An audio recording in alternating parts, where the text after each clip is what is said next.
그 편지를 받는 순간 나는 깨달았습니다. 시간은 모든 것을 지워낸다고 믿었는데 틀렸더군요. 40년이라는 세월이 무너져 내리는 데는 단 한 통의 편지로도 충분했습니다. 내 이름을 부르는 그 글씨체를 보는 순간 나는 다시 20살이 되어 있었어요. 기억의 창고 속에 오래된 상자처럼 감춰져 있던 과거가 다시금 나를 부르고 있었던 것입니다. 그날도 여느 때와 다름없는 평범한 오후였습니다. 아파트 우체통을 열고 익숙한 고지서들을 꺼내던 순간이었죠. 한 통의 두꺼운 편지가 눈에 띄었습니다. 고운 펜글씨로 정성스럽게 적힌 내 이름, 그리고 보낸 사람의 주소는 무려 프랑스 파리였어요. 봉투를 쥔 내 손이 떨리기 시작했습니다. 가슴 한구석에서 이름 하나가 조용히 떠오르더군요.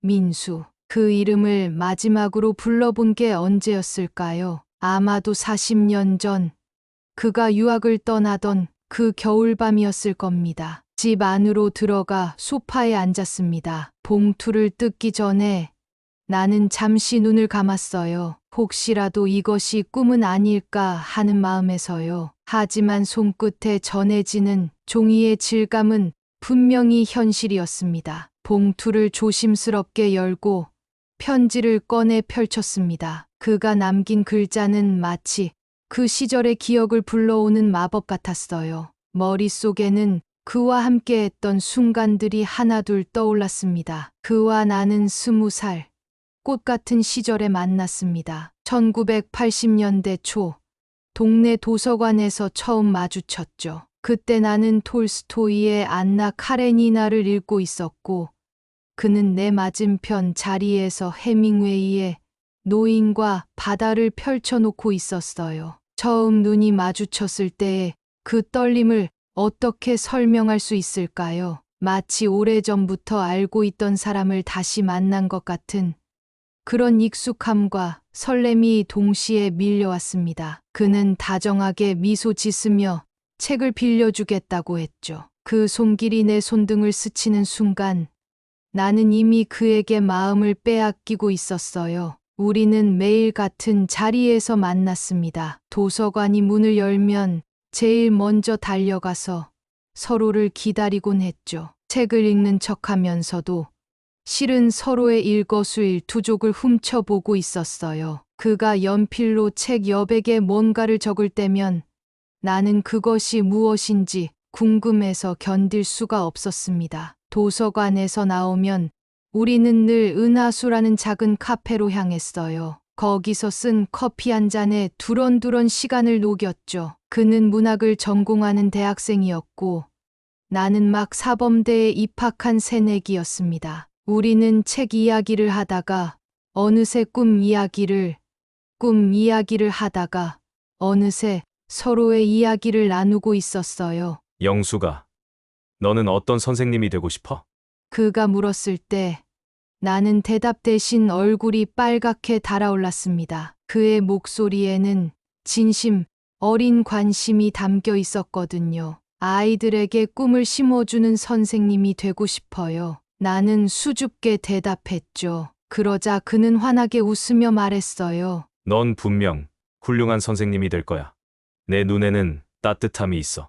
그 말을 들었을 때의 기분을 지금도 생생히 기억합니다. 마치 내 안에 숨어 있던 보석을 그가 발견해 준 것 같았어요. 봄이 되자 우리의 만남은 더욱 잦아졌습니다. 벚꽃이 흩날리는 캠퍼스를 함께 걸으며 우리는 서로에게 조금씩 마음을 열어갔어요. 그는 시를 써서 나에게 건네주곤 했고 나는 그 시를 품에 안고 밤새 읽고 또 읽었습니다. 어느 날 저녁 그가 용기를 내어 말했어요. 영수가, 나 너를 좋아해. 그 고백을 듣는 순간 나는 세상이 다 내 것이 된 기분이었습니다. 오래전부터 기다려왔던 말, 듣고 싶었던 말이 드디어 현실이 된 거죠. 나 역시 떨리는 목소리로 대답했어요.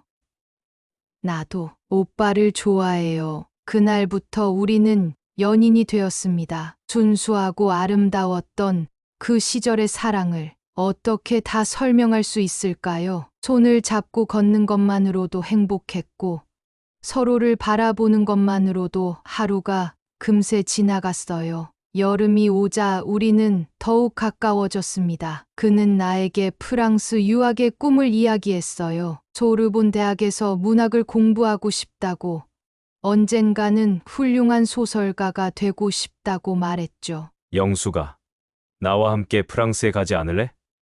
너도 거기서 공부할 수 있을 거야. 그 제안을 들었을 때 나는 가슴이 두근거렸어요. 사랑하는 사람과 함께 낯선 나라에서 새로운 인생을 시작한다는 것. 얼마나 로맨틱한 일인가요? 하지만 동시에 현실의 벽도 느꼈습니다. 가족들의 반대, 경제적인 문제, 그리고 내 자신의 두려움까지. 가을이 오면서 우리 사이에도 어둠이 드리우기 시작했습니다. 민수의 프랑스 유학이 현실로 다가오고 있었거든요. 그의 아버지가 사업에 성공하면서 유학 자금을 마련해 주셨고, 소르본 대학 입학 허가도 나왔어요. 하지만 나에게는 그럴 여유가 없었습니다. 시골에서 올라온 가난한 집안의 딸인 나로서는 프랑스 유학은 꿈 같은 이야기였죠. 그렇다고 그를 붙잡을 수도 없었어요. 그의 꿈을 가로막을 권리가 내게 있을까요? 우리는 점점 말이 줄어들었습니다. 서로 무거운 마음을 안고 있다는 걸 알면서도 쉽게 입을 열 수가 없었어요. 도서관에서 만나도 예전처럼 자연스럽지 못했고, 카페에서도 어색한 침묵이 흘렀습니다. 그러던 어느 날, 민수가 먼저 말을 꺼냈어요. 영수가, 우리 이야기를 해야 할 것 같아. 그 말을 듣는 순간 나는 이미 결말을 알고 있었습니다. 이별이 다가오고 있다는 걸요. 하지만 막상 그 순간이 오니까 마음의 준비가 전혀 되어 있지 않더군요. 첫눈이 내리던 12월의 어느 날, 우리는 마지막 만남을 가졌습니다. 평소 자주 가던 은하수 카페에서였어요. 창밖으로 하얀 눈이 소리 없이 내리고 있었죠. 영수가, 미안해. 정말 미안해. 그는 고개를 숙인 채 말했어요. 목소리가 떨리고 있었죠. 나는 그런 그를 보며 가슴이 찢어지는 것 같았어요. 울고 싶었지만 눈물을 참았습니다. 그가 더 힘들어할까 봐서요. 괜찮아요, 오빠. 오빠의 꿈을 응원할게요. 나는 억지로 미소를 지으며 말했습니다. 하지만 속으로는 가지 마세요. 나를 데려가 주세요라고 수없이 외치고 있었어요. 나 프랑스에서 성공하면 꼭 돌아올게. 그때까지 기다려줄 수 있어? 그의 마지막 부탁이었습니다. 하지만 나는 대답할 수 없었어요. 얼마나 기다려야 할지, 그가 정말 돌아올지 알 수 없었거든요. 그리고 무엇보다 나 자신도 그때까지 같은 마음일지 확신할 수 없었어요. 그날 밤, 그는 비행기를 타고 떠났습니다. 공항까지 배웅을 가고 싶었지만 차마 갈 용기가 나지 않았어요. 집에서 혼자 창밖을 바라보며 저 하늘 어딘가를 날아가고 있을 그를 생각했습니다. 시간은 정말 모든 것을 바꿔놓더군요. 처음 몇 달은 견디기 힘들었습니다. 도서관에 가도 그가 앉아있던 자리가 공허해 보였고, 은하수 카페 앞을 지날 때마다 발걸음이 무거웠어요. 하지만 시간이 흐르면서 조금씩 적응해 갔습니다. 졸업을 하고 교사가 되었고, 새로운 사람들을 만났죠. 그러던 중 지금의 남편을 만났습니다. 착하고 성실한 사람이었어요. 민수만큼 낭만적이지는 않았지만 안정감을 주는 사람이었죠. 결혼을 하고 아이를 낳고 바쁘게 살다 보니 민수에 대한 기억도 조금씩 희미해졌습니다. 완전히 잊은 건 아니었지만 일상에 파묻혀 사는 동안 그는 점점 멀어져 갔어요. 가끔씩 궁금하긴 했습니다. 잘 살고 있을까? 소설가가 되는 꿈을 이뤘을까? 결혼은 했을까? 하지만 적극적으로 찾아보지는 않았어요. 혹시라도 그의 소식을 듣게 되면 내 마음이 흔들릴까 봐서였습니다. 그렇게 40년이 흘렀습니다. 나는 이제 예순을 넘긴 할머니가 되었고 남편과 함께 조용한 노후를 보내고 있었어요. 아이들도 다 장성해서 독립했고 손주들이 가끔 놀러 오는 게 유일한 즐거움이었죠. 그런데 그날 그 편지가 도착한 겁니다. 봉투를 뜯는 순간 내 손은 더욱 심하게 떨리고 있었어요. 편지지를 펼치자 반듯한 글씨로 쓰인 글이 눈에 들어왔습니다. 영수가 이 편지를 쓰는 지금 내 손도 너무 떨리고 있어. 40년이라는 세월이 흘렀지만 너는 나를 기억하고 있을까? 아마도 잊었을지도 모르겠지만 나는 내가 책을 읽을 때 무심코 머리카락을 넘기던 모습까지도 생생히 기억해. 그 시절 너는 내 하루의 이유였어. 아침에 눈을 뜨면 제일 먼저 떠오르는 얼굴이 너였고 밤에 잠들기 전 마지막으로 생각하는 사람도 너였지. 나는 파리에서 꽤 오랫동안 살았어. 소르본 대학을 졸업하고 작은 출판사에서 일하기도 했고 번역가로도 활동했지. 그리고 소설도 몇 권 썼어. 그중 한 권은 너와의 추억을 바탕으로 한 거야. 제목은 은하수 카페의 연인이었어. 결혼도 했었어. 프랑스 여자와 말이야. 착한 사람이었지만 내 마음 한구석에는 늘 내가 있었던 것 같아. 아내도 그걸 알고 있었나 봐. 우리는 결국 이혼했고 나는 혼자 남게 되었지. 몇 년 전부터 건강이 안 좋아졌어. 의사는 시간이 많지 않다고 하더군. 그제서야 깨달았어. 내가 정말 후회하는 건 너에게 편지를 쓰지 못한 것이었다는 걸. 사랑한다고 제대로 말하지 못했던 것도. 지금이라도 늦지 않았다면 한 번쯤 만나고 싶어. 센 강이 내려다 보이는 작은 카페에서 내가 웃으며 걸어와 줄 수 있다면. 그렇게 된다면 나는 이제야 진짜 행복할 수 있을 것 같아. 용기를 내어 답장을 써줘. 이 늙은 남자의 마지막 부탁이야. 너를 영원히 사랑하는 민수가. 편지를 다 읽고 나는 한참을 말없이 앉아 있었습니다. 마치 시간이 멈춘 것 같았어요. 심장이 젊은 시절처럼 뛰는 게 느껴졌습니다. 이게 설렘인지 당황인지 아니면 후회인지 모르겠더군요. 남편에게 이 이야기를 해야 할까 고민했습니다. 하지만 어떻게 설명할 수 있을까요?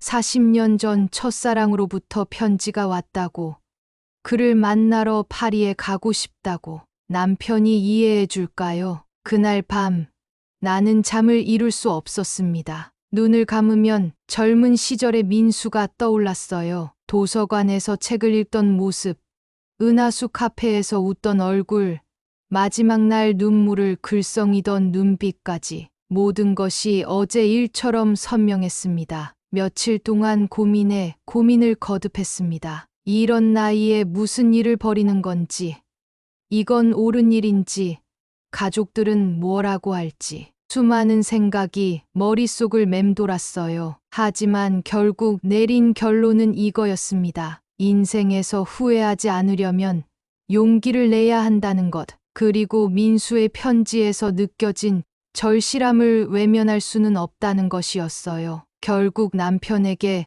모든 것을 털어놓았습니다. 처음에는 놀라더니 한참 동안 말이 없었어요. 나는 그의 반응이 무서웠습니다. 화를 낼까봐, 실망할까봐 걱정했죠. 하지만 남편의 반응은 의외였습니다. 당신이 행복하다면 나도 괜찮소. 그런데 정말 가고 싶은 거요? 미안해요. 정말 미안해요. 하지만 됐소. 설명 안 해도 이해해요. 평생 마음에 담아두고 살아온 사람이 있다는 거잖소. 나도 젊었을 때 그런 사람이 있었거든요. 그는 오히려 나를 위로해 주었습니다. 그리고 파리 여행을 격려해 주었어요. 40년을 함께 산 부부의 신뢰라는 게 이런 것인가 봅니다. 파스포트를 새로 만들고 항공권을 예약했습니다. 40년 만에 해외여행을 가는 것이었어요. 그것도 혼자서 말이죠. 젊었을 때도 해보지 못한 일을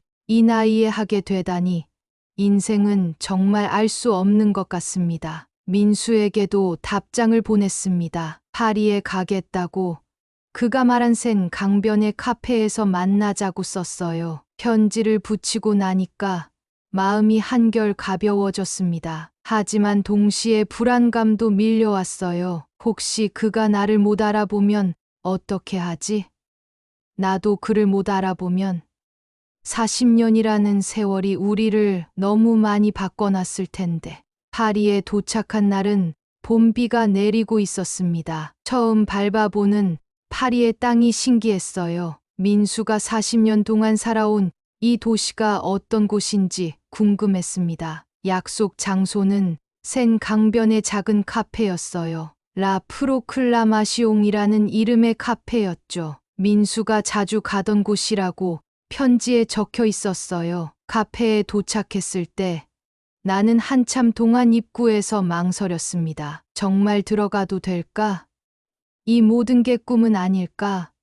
하지만 용기를 내어 문을 열고 들어갔어요. 카페 안은 조용했습니다. 창가 자리에 앉아 있는 한 남자가 눈에 들어왔어요. 백발에 조금 수척해 보이는 남자였죠. 그가 고개를 돌리는 순간 우리의 눈이 마주쳤습니다. 40년이라는 세월이 무색하게 나는 한눈에 그를 알아볼 수 있었어요. 그 눈빛만큼은 예전 그대로였거든요. 그도 나를 알아보는 것 같았습니다. 천천히 일어나더니 내게로 걸어왔어요. 영수. 영숙이 맞지? 그의 목소리는 예전보다 낮아져 있었지만 여전히 따뜻했습니다. 나는 고개를 끄덕였어요. 말이 나오지 않았거든요. 정말. 와줘서 고마워. 꿈인 줄 알았어. 우리는 창가 자리에 마주 앉았습니다. 처음에는 어색했어요. 무슨 말부터 해야 할지 몰랐거든요. 하지만 시간이 지나면서 조금씩 자연스러워졌습니다. 그는 파리에서의 삶에 대해 이야기해 주었어요. 작가로서의 어려움, 이혼, 그리고 병에 대해서도요. 나도 내 삶에 대해 들려주었죠. 교사로서의 보람, 가족들, 그리고 그동안 간직해온 추억들에 대해서요. 이틀째 되는 날, 민수는 나를 소르본 대학에 데려갔습니다. 그가 공부했던 곳이었어요. 캠퍼스를 걸으며 그는 젊은 시절의 이야기를 들려주었습니다. 여기 앉아서 내 편지를 기다렸어. 하지만 편지는 오지 않았지. 그 말을 들을 때 나는 가슴이 아팠어요. 그때 편지라도 보냈더라면 하는 후회가 밀려왔습니다. 미안해요. 정말 미안해요. 아니야. 나도 먼저 연락했어야 했는데. 우리 둘 다 겁쟁이였던 거야.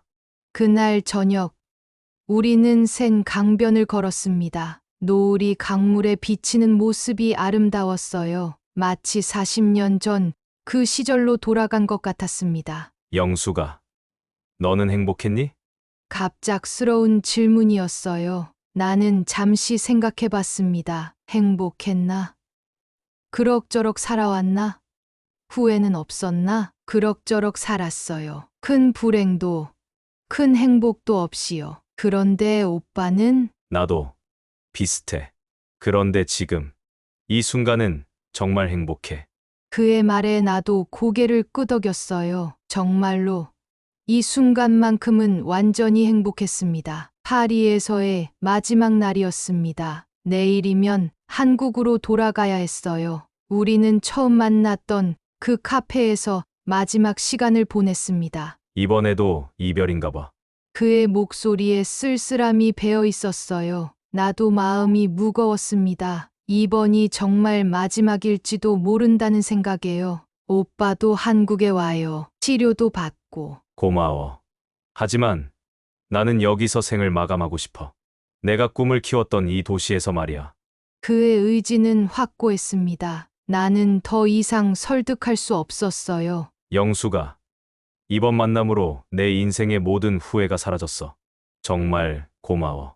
저도요. 오빠를 다시 만날 수 있어서 정말 행복했어요. 우리는 긴 포옹을 나누었습니다. 40년 만의 포옹이었어요. 그 순간 모든 세월이 무의미하게 느껴졌습니다. 한국에 돌아와서도 민수와는 꾸준히 편지를 주고받았습니다. 이메일이 아닌 손편지로요. 그것이 우리만의 방식이었거든요. 하지만 몇 달 후, 그의 편지가 끊겼습니다. 불안한 마음으로 기다리던 어느 날, 그의 친구로부터 부고 연락이 왔어요. 민수가 조용히 세상을 떠났다는 소식이었습니다. 장례식에는 갈 수 없었지만 마음으로나마 그를 배웅했어요. 그와 함께했던 파리에서의 짧은 시간들이 더욱 소중하게 느껴졌습니다. 지금도 가끔 그 편지들을 꺼내 읽곤 합니다. 민수의 마지막 편지에는 이런 글이 적혀 있었어요.